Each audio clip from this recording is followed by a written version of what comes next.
जय हिंद दोस्तों। स्वागत है आप सभी का आपके अपने यूट्यूब चैनल इंडिपेंडेंट क्लासेस में।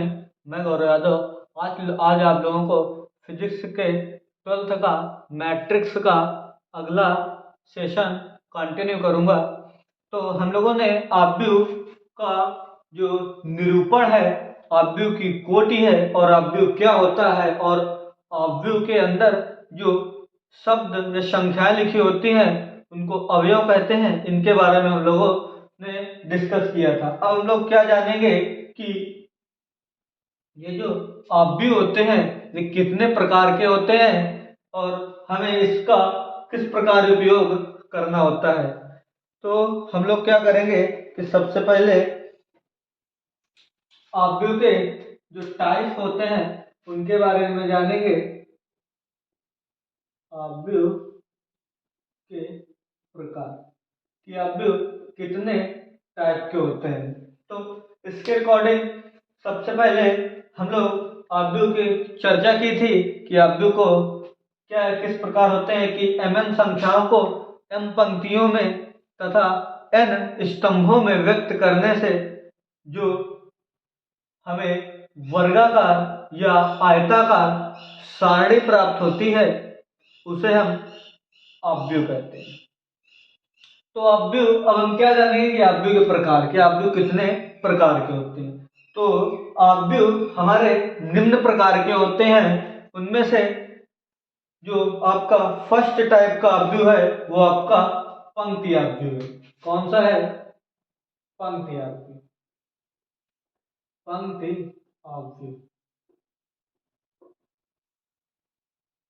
तो पंक्ति आव्यूह क्या होता है कि ऐसा आव्यूह जिसमें पंक्तियों की संख्या स्तंभों की संख्या से कम होती है। ऐसा आव्यूह जिसमें पंक्तियों की संख्या स्तंभों की संख्या से कम होती है, इस प्रकार के आव्यूह को हम लोग पंक्ति आव्यूह कहते हैं। और पंक्ति आव्यूह का आप लोग एग्जाम्पल क्या देखेंगे? जो पंक्ति आव्यूह होगा वो मैंने क्या बताया कि जो पंक्तियों की संख्या होगी, जो पंक्तियों की संख्या होगी वो आप लोगों की स्तंभों की संख्या से कम होगी। तो यहाँ से 1 2 3 4 5 6 इस प्रकार हम लिख सकते हैं। यदि आपको पूछे इसका कोटि और क्रम कि आव्यूह किस क्रम का आव्यूह है तो आप लोग यहाँ लिखेंगे कि 2 क्रॉस 3।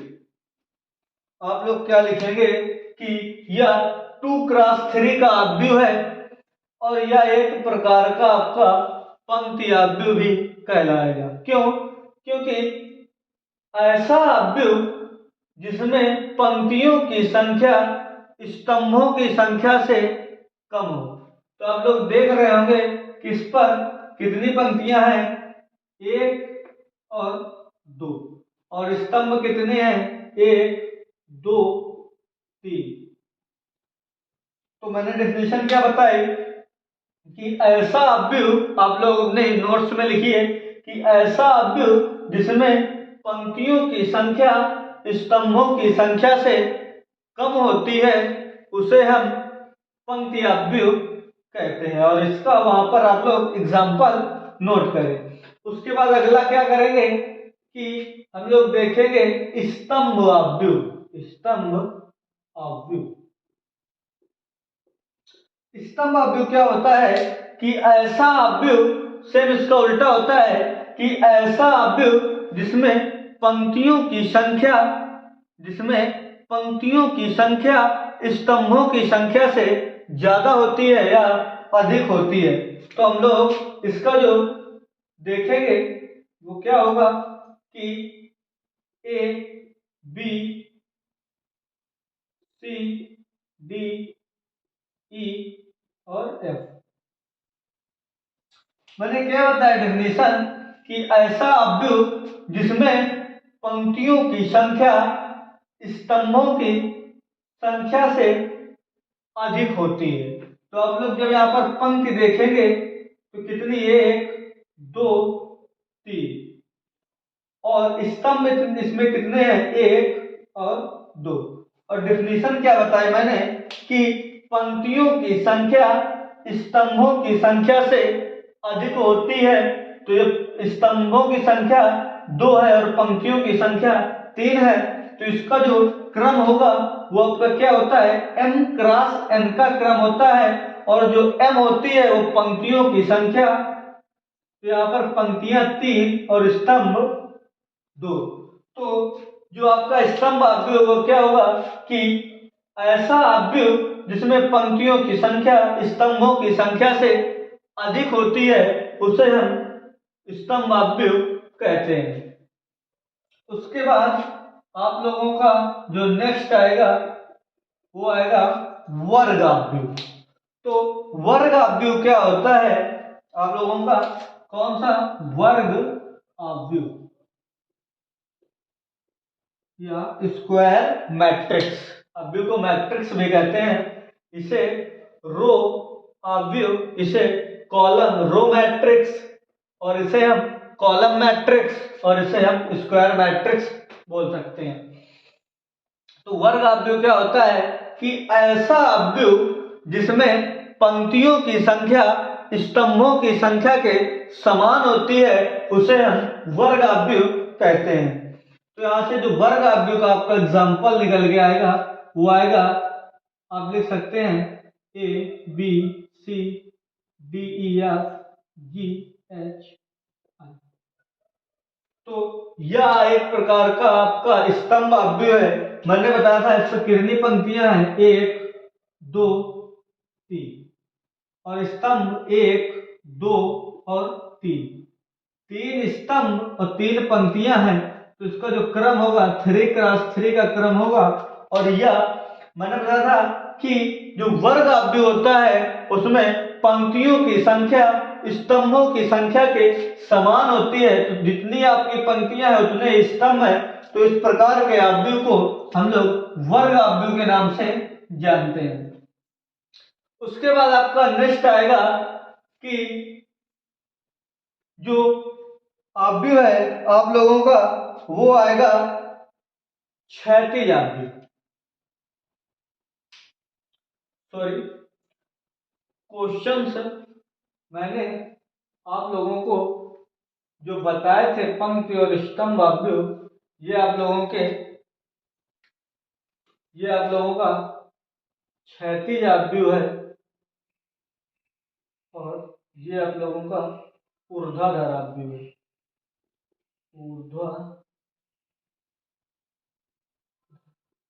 ये आप लोगों का ऊर्ध्वाधर अवयव है, ये आप लोगों का क्षैतिज अवयव है। क्षैतिज अवयव क्या होता है कि ऐसा अवयव जिसमें पंक्तियों की संख्या स्तंभों की संख्या से कम होती है उसे हम क्षैतिज अवयव कहते हैं। मैंने बाय मिस्टेक इसको लिख दिया था पंक्ति अवयव और इसको स्तंभ अवयव, तो थोड़े मिस्टेक हो गई थी, तो आप लोग इसको सही कर लीजिएगा कि ये आपका क्षैतिज अवयव है, आप लोगों का ऊर्ध्वाधर अवयव है। तो ऊर्ध्वाधर अवयव क्या होगा कि जो पंक्तियों की संख्या है वो स्तंभों की संख्या से अधिक होती है, इस प्रकार के अवयव को हम लोग ऊर्ध्वाधर अवयव कहते हैं। और क्षैतिज अवयव क्या होता है कि जो पंक्तियों की संख्या है स्तंभों की संख्या से कम होती है, इस प्रकार के अवयव को हम लोग क्षैतिज अवयव कहते हैं। और ये आपका वर्ग अवयव आ गया। अब हम लोग देखेंगे पंक्ति अवयव।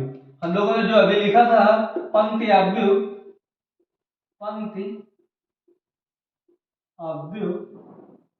वो हम लोग यहाँ पर देखेंगे।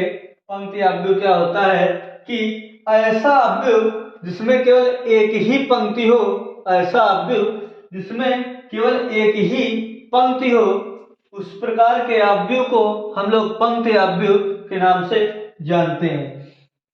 तो जो पंक्ति अवयव का आप लोग एग्जाम्पल लिखेंगे, उस क्षैतिज और ऊर्ध्वाधर अवयव को आप लोग सही कर लीजिए। नोट्स में आप लोगों ने जो नोट्स उतारे हैं उस पर जो पंक्ति अवयव था वो मैंने बाय मिस्टेक लिख दिया था, ये आपका क्षैतिज अवयव आप लोग सही कर लें। और जो पंक्ति अवयव होता है उस पर केवल एक ही पंक्ति होती है। मान लेंगे हम लोग 1 2 3 4 और ये आपका ब्रैकेट। सबसे बड़ी बात मैं बता था कि आपको जो बड़े ब्रैकेट में रखते हैं अवयव को, बड़े कोष्टक के अंदर रखते हैं। तो आप लोगों को मैंने बताया कि पंक्ति अवयव होता है उस पर केवल एक ही पंक्ति होती है, इस प्रकार के अवयव को हम लोग पंक्ति अवयव कहते हैं। तो आप लोग देख रहे होंगे कि इसमें केवल एक ही पंक्ति है और स्तंभ कितने हैं, 1 2 3 4।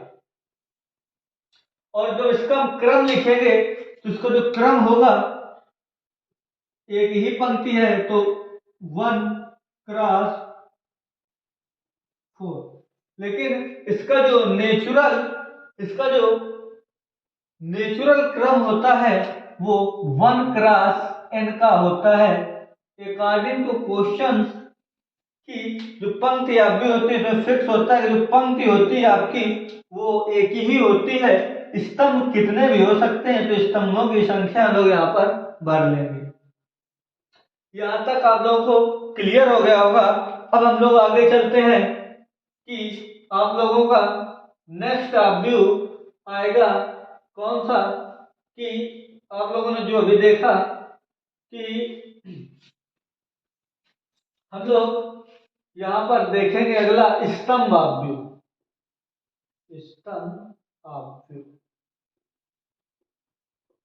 स्तंभ अवयव क्या होता है कि ऐसा अवयव जिसमें स्तंभ की संख्या 1 हो, इस प्रकार के अवयव को हम लोग क्या कहते हैं, स्तंभ अवयव कहते हैं। तो यहाँ पर आप लोग लिख सकते हैं P Q R S।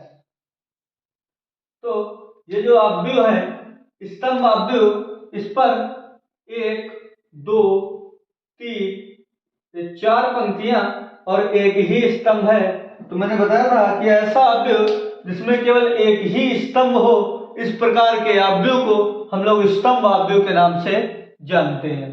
तो इसका जो क्रम होगा, सबसे पहले पंक्ति, तो पंक्ति यहाँ पर m यानी कि 4 पंक्तियां हैं और जो इसका स्तंभ है वो 1।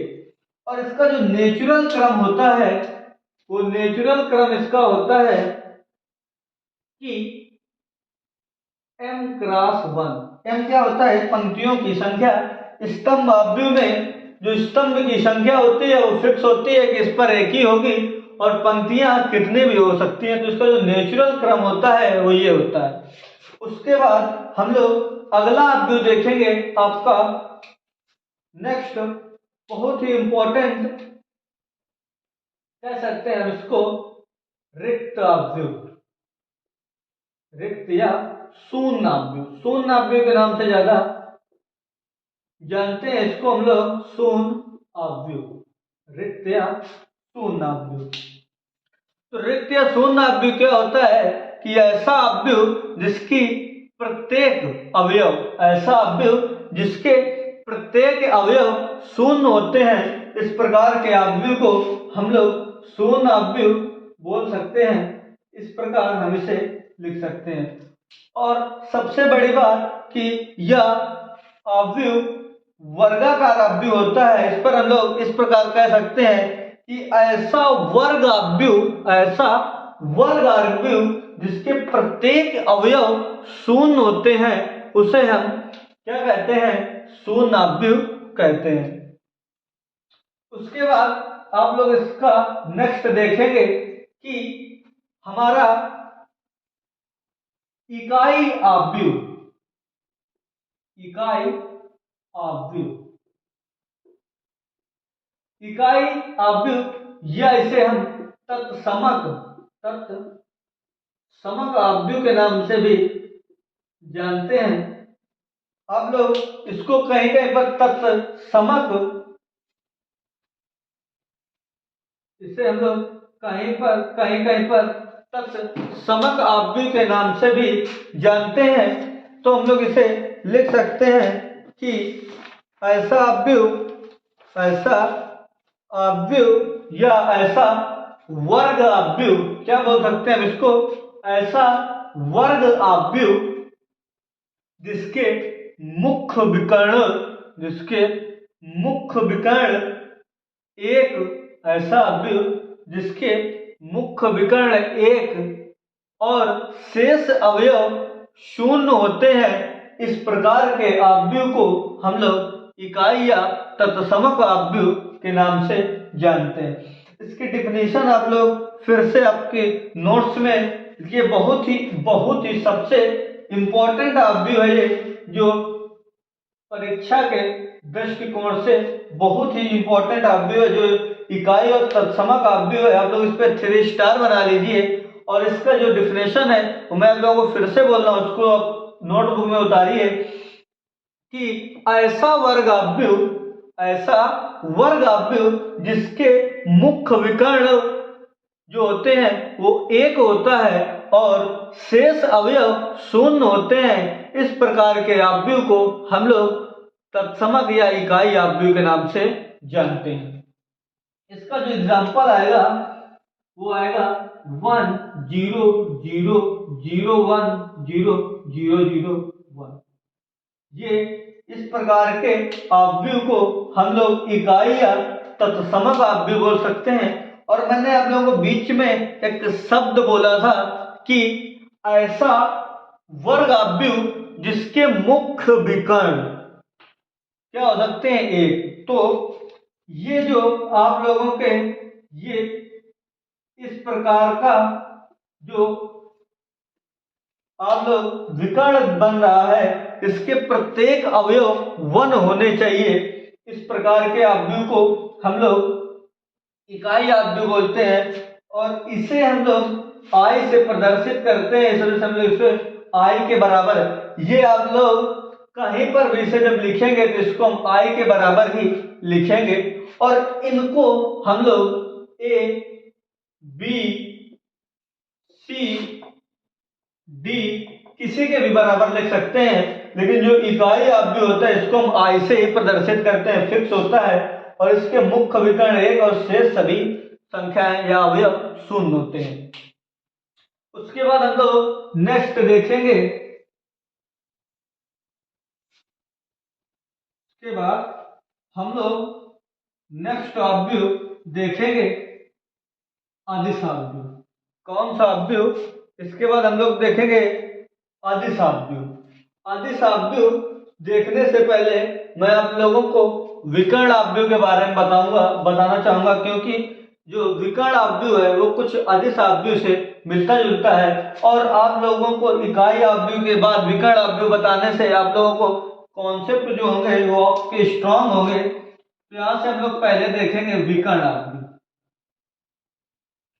विकर्ण आव्यूह,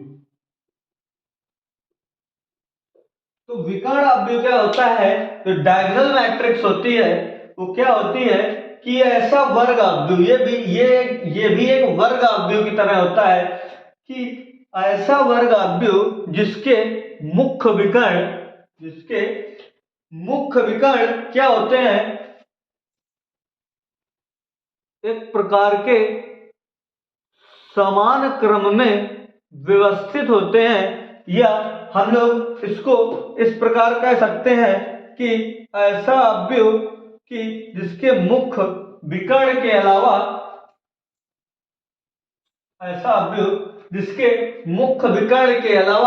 शेष अवयव शून्य होते हैं, ऐसे आव्यूह को हम लोग विकर्ण आव्यूह कहते हैं। यहाँ पर हम लोगों ने क्या देखा था कि ऐसा आव्यूह जिसके मुख्य विकर्ण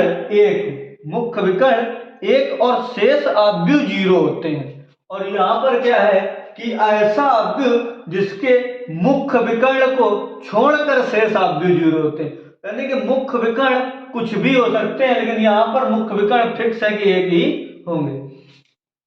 तो इसका जो एग्जाम्पल है, हम लोग इसे ऐसे प्रदर्शित नहीं करते, लेकिन हम लोग अपने अकॉर्डिंग इसे किसी से भी ए बी सी डी किसी से भी लिख सकते हैं। मैंने बताया था आप लोगों को जो आव्यूह लिखने का, जो प्रदर्शित करने का सारणी होती है, ए से जेड तक कैपिटल लेटर का कोई भी अक्षर आप लोग लिख सकते हैं।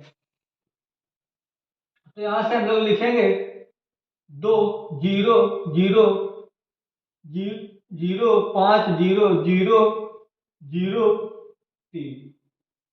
तो मैंने क्या बताया था कि ऐसा वर्ग आव्यूह जिसके मुख्य विकर्ण, ये आपका मुख्य विकर्ण है, मुख्य विकर्ण को छोड़कर शेष सभी अवयव शून्य होते हैं।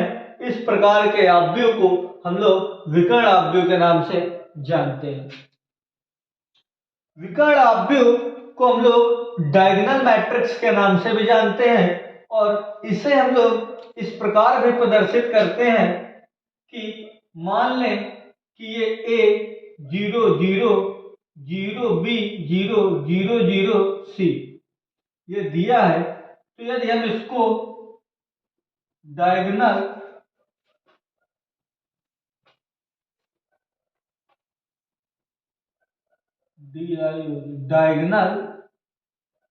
मैट्रिक्स के नाम से जानते हैं और इसे हम A B C बड़े ब्रैकेट में इस प्रकार भी लिखा हुआ काफी जगह देखते हैं कि डायगोनल मैट्रिक्स होता है उसको हम कहीं कहीं जो क्वेश्चंस होते हैं एग्जाम का लेवल हाई करने के लिए एग्जामिनर हमें बड़े ब्रैकेट के अंदर डायगोनल इस प्रकार लिख के देगा। इसका मतलब ही यही होता है कि इसके जो मुख्य विकर्ण है वो ये है, बाकी शेष अवयव सभी शून्य है। इससे मिलता जुलता हम लोग एक अवयव और हल निकालेंगे, वो क्या है आप लोगों का अदिश अवयव। क्या है वो अदिश अवयव।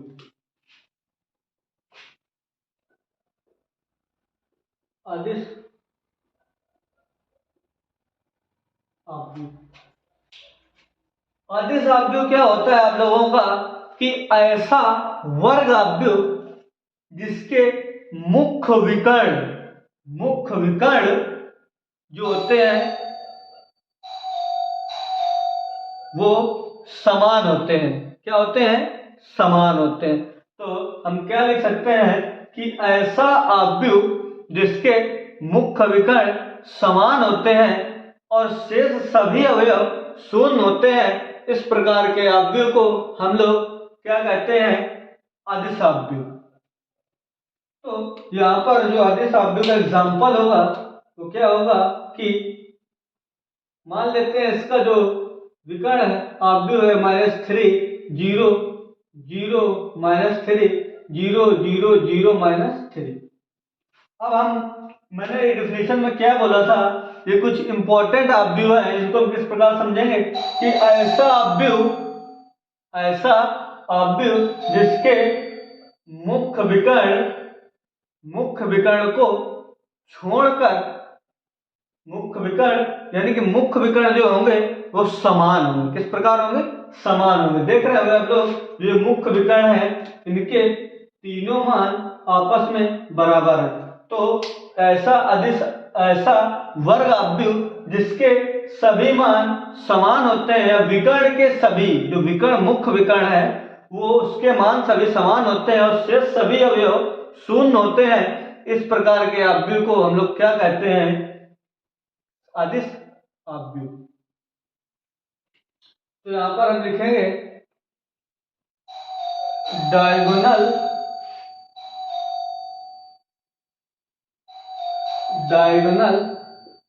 -3 कामा लगाए या ना लगाए, आप लोग अपने अकॉर्डिंग इसे लिख सकते हैं। अब हम लोग क्या करेंगे कि इसके आगे का जो कुछ अवयव आप लोगों के बचे हैं, शायद एक या दो आप लोगों को, जैसे कि ऊपरी त्रिभुज अवयव और निम्न त्रिभुज अवयव, ये दो अवयव आप लोगों के बचे हैं, इनको हम लोग कल देखेंगे और इन अवयव को आप लोग वीडियो को रिपीट करके एक दो बार देखिए। बहुत ही आसान से भाषा में मैंने आप लोगों को बताया है और आशा करता हूं कि आप लोगों को समझ में आए होंगे। और यदि आप लोगों को समझ में आए हैं तो वीडियो को लाइक करें, शेयर करें और हाँ, चैनल पर नए हो चैनल को सब्सक्राइब करें। इसी के साथ जय हिंद दोस्तों।